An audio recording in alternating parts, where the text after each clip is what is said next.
The rain hammered down on the streets of Harlem, a cold, relentless downpour that turned the streets slick with water and grime. The hum of the city was swallowed by the sound of thunder overhead, the occasional flash of lightning lighting up the horizon. It was in this darkness that Bumpy Johnson stood at the corner of 125th Street, watching the world move around him. His empire was strong, his grip on Harlem absolute. But something was different tonight. The word had come through the grapevine. Frank Lucas, a young upstart in the drug game, was making moves. He wasn't the only one, of course. Harlem was always alive with ambition, but Lucas had something that the others didn't. A reputation that was growing fast, and the kind of fearlessness that could either lead him to the top or get him killed. Bumpy's sharp eyes narrowed as he watched the traffic move along the street. He'd been around long enough to know when a storm was coming, and this one felt like it could take everything down. Harlem had always had its rivals, its petty thugs and gangsters who thought they could play in Bumpy's world. But Lucas was different. He had connections. He had ambition. And most importantly, he had the nerve to challenge the one man who controlled it all. The atmosphere around Bumpy was tense, even though his face remained as calm as ever. This wasn't just about drugs or money. It was about respect. The streets of Harlem belonged to Bumpy Johnson, and anyone who thought otherwise would have to prove it. A voice broke the silence behind him. "Bumpy," the man said, stepping forward from the shadows. It was Big Jim, his most trusted enforcer. "They say Lucas is bringing in something big. It's from overseas, some new connection. You think it's worth looking into?" Bumpy didn't flinch. "It's worth more than that," he replied. His voice was low, but it carried weight. "Lucas isn't playing by the same rules. He's got the Mafia's ear, and that's something we don't let slide." Big Jim nodded. "We'll keep our eyes on him, but if he's serious, if he's making moves like they say, there might be no choice but to deal with it." Bumpy's lips curled into a faint smile, though it didn't reach his eyes. "Then we deal with it. But not yet. Let him make his move first. I want to see how far he's willing to go. After that, we'll show him who really owns this city." As the rain continued to fall, Bumpy's thoughts raced. Lucas had stepped into his world, but Bumpy wasn't the kind of man to take threats lightly. He would wait, watch, and when the time was right, he would strike. The war between them was just beginning, and Bumpy wasn't about to let a rookie take what was rightfully his. Bumpy Johnson wasn't born a legend, but by 1943 his name was known throughout Harlem and beyond. Born in 1905 in Charleston, South Carolina, he had risen from humble beginnings to become one of the most feared men in the city. Harlem in particular had become his kingdom, a place where his word was law. He had survived the toughest streets, the coldest betrayals, and had built an empire from the ground up. By 1943, Bumpy controlled everything from gambling to the thriving heroin trade, but his greatest asset was the respect he commanded. In Harlem, Bumpy's name was synonymous with power and justice of his own making. He wasn't just a gangster, he was a protector of his people, the man who kept the streets in order when the law refused to. But with power came enemies, and Bumpy knew that at some point, every king had to face someone who wanted to take his throne. In the world Bumpy occupied, respect was earned through fear and loyalty. He had built his reputation through years of ruthless action and sharp intellect, securing his place among the city's elite. His alliances with the Mafia had strengthened his position, but they also painted a target on his back. The feds were always a threat, but so were his rivals in the criminal world. Bumpy's hold on Harlem wasn't unchallenged. Over the years, he had clashed with rival gangs, corrupt politicians, and even law enforcement, but he had always been one step ahead, always playing the game better than anyone else. His ability to see the bigger picture, to anticipate moves before they happened, was what made him a legend. But the arrival of Frank Lucas changed everything. Lucas was a new player, someone who didn't fear Bumpy's reputation, and someone who seemed to be willing to go to extreme lengths to carve out his piece of the pie. Harlem was a city of constant power struggles, but Lucas wasn't like the others. He had a quiet confidence, an ability to stay under the radar while making big moves. He was a mystery, a dangerous one. As the year progressed, word spread of Lucas's growing influence, and Bumpy knew he had to act. Harlem wasn't big enough for two kings, and Bumpy wasn't about to let some upstart come in and take what was his. But Lucas wasn't the only challenge Bumpy would face. The feds were closing in on his operations, and the Mafia, ever wary of losing control, was eyeing Bumpy's empire. It was a time of tension in Harlem, with alliances shifting, secrets being traded, and every move being watched. Bumpy had to stay sharp. He had to outsmart the law, the Mafia, and Lucas if he wanted to keep his grip on the streets. Bumpy had always thrived in the shadows, but lately it felt like everyone was coming out of them. He had heard the rumors for months, whispers of a new player who was making moves in the drug trade, a man who wasn't afraid of getting his hands dirty. Frank Lucas, the name was always mentioned with a mixture of admiration and fear. Lucas wasn't like the others who came to Harlem looking for a quick buck. He wasn't just interested in taking over Bumpy's operations, he was interested in something much bigger.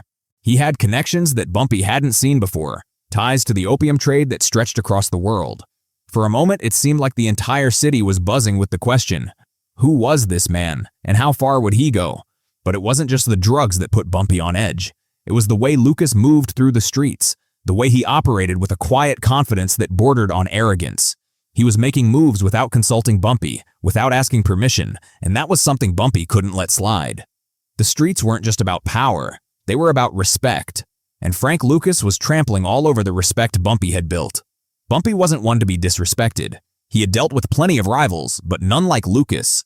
He wasn't just a thug looking to steal a corner of Harlem. He was a man with ambition, a man who didn't fear the consequences. Bumpy knew that when a man like that stepped into your territory, you had to act fast, or you risked losing everything. Bumpy Johnson wasn't the type to sit back and watch.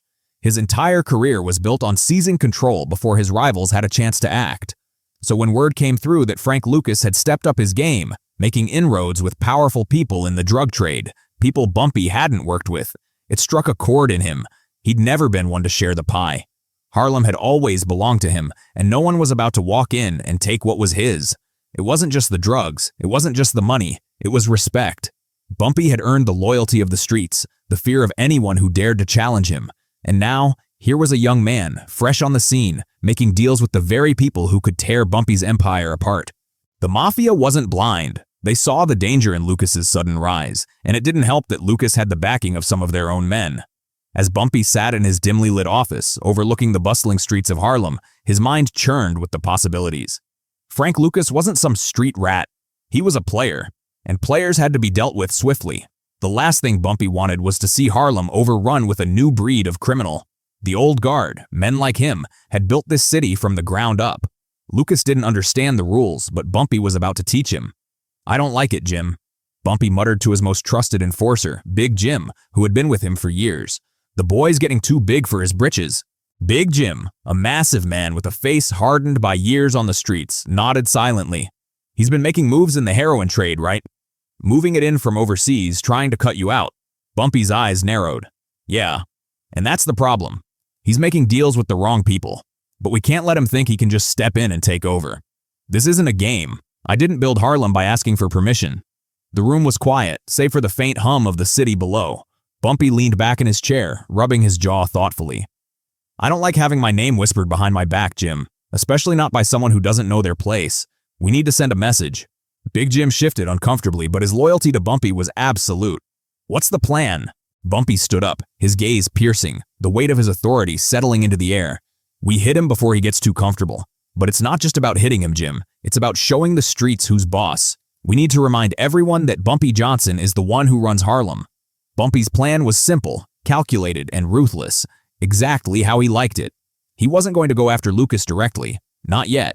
Instead, he decided to strike at the heart of the operation. The young upstart had been moving heroin through a network of street dealers who didn't know the first thing about loyalty. Bumpy was going to exploit that. He had the contacts, the influence, and most importantly, the leverage. That night, Bumpy called together his most trusted men, Big Jim, Al, and a few others who had been with him from the very beginning. They gathered in a safe house on the outskirts of Harlem, the kind of place no one dared to touch. The plan was laid out meticulously. There would be no room for error. They would intercept Lucas's shipment, destroy it, and leave a message for everyone who thought they could move in on Bumpy's territory.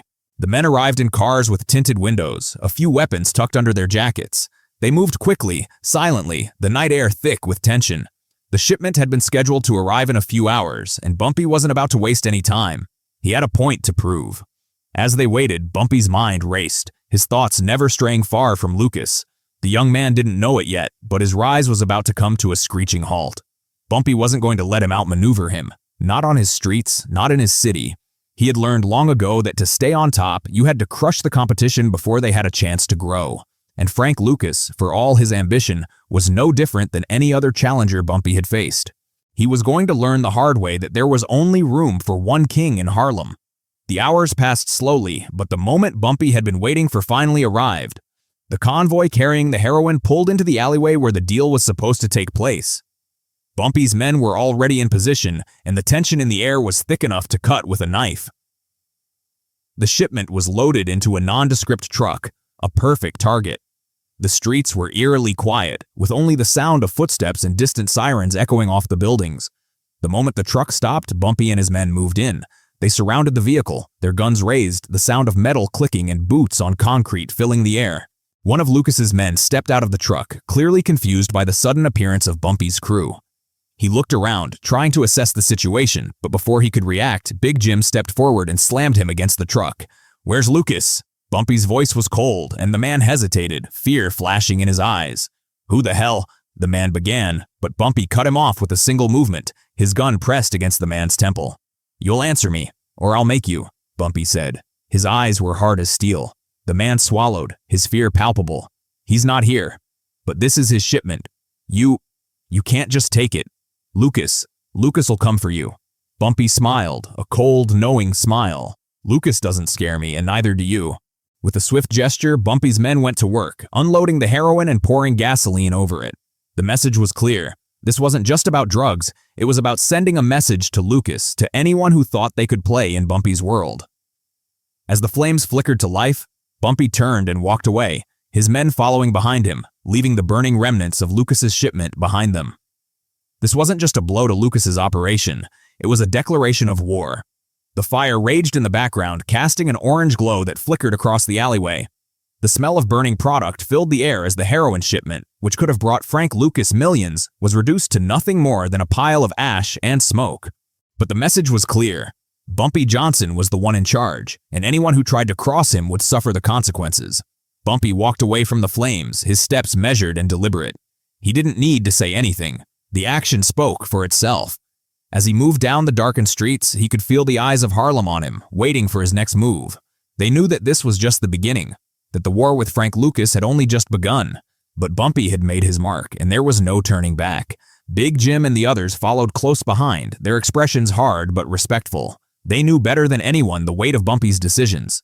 This wasn't about making money, it was about sending a message to the streets. They'd been loyal to Bumpy for years, and they knew that loyalty was what kept them alive. "Do you think Lucas will come after us?" Big Jim asked, his voice low but filled with a hint of curiosity. Bumpy didn't even glance back. "He'll come, but he'll learn that it's not just about making moves, it's about respecting the game. He'll understand that soon enough. The streets are mine." The next few days were a blur of movement. Bumpy's men scattered across the city, making sure the message had been received. Lucas's operation was in disarray. His people were on edge, wondering how they could continue without their shipment. Word spread fast in Harlem. The king had spoken, and no one was safe if they didn't respect the throne. Bumpy knew that Lucas wouldn't take this lying down. He wasn't stupid, and Bumpy had seen the fire in his eyes. But Frank Lucas had made a mistake. He had underestimated the power of Bumpy Johnson, and now he was paying the price. But Bumpy didn't take pleasure in the chaos he'd caused. This was business, pure and simple. You didn't rise to the top without making a few enemies, and you didn't stay there without knowing how to deal with them. As the weeks passed, Bumpy's reputation only grew stronger. Lucas, for all his ambition, couldn't compete with the legacy that Bumpy had built over decades. Harlem had become Bumpy's kingdom, and in his kingdom, betrayal was not tolerated. Bumpy had seen the rise and fall of countless men who had thought they could challenge him, but they had all been reduced to dust, just like Frank Lucas was about to be. The fight for Harlem wasn't just about drugs or money, it was about respect, and Bumpy had earned that respect the hard way. Through years of struggle, conflict, and negotiation, Bumpy had carved out his place in history. He was more than just a gangster. He was a symbol of power, of survival in a world that had never given him a chance. Harlem belonged to him, and no one was going to take it away. Word of his actions spread beyond the streets of Harlem. The feds, who had long kept an eye on Bumpy, now found themselves in a tight spot. They had tried to catch him for years, but Bumpy always stayed one step ahead. Now, with the loss of Lucas's shipment, the feds had another headache on their hands. They were no closer to cracking Bumpy's empire than they had been before. But that was just the way Bumpy liked it. In the weeks that followed, Bumpy received messages from all corners of the city. Some came from the Mafia, congratulating him on handling business in his usual manner. Others came from old associates, men who had once been rivals but now recognized the power Bumpy held.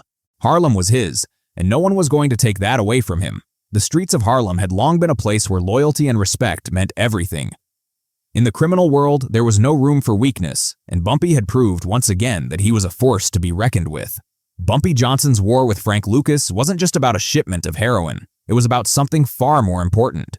It was about the legacy Bumpy had built in Harlem, a legacy that no one, not even a young upstart like Lucas, could tear down. The streets of Harlem weren't just a place to make money. They were a symbol of power, of control, and of respect. Bumpy had been tested by countless rivals, but he had always emerged victorious. His reputation wasn't built on fear alone. It was built on loyalty, on the unwavering belief that no one could challenge him without facing the consequences. In the end, the message was clear. Harlem belonged to Bumpy Johnson, and if anyone thought they could take it from him, they would have to go through him, and no one had ever survived that fight. This wasn't just about one man's fight for power. This was about a community's fight for respect. And sometimes, it takes a legend to remind the world what that respect really means.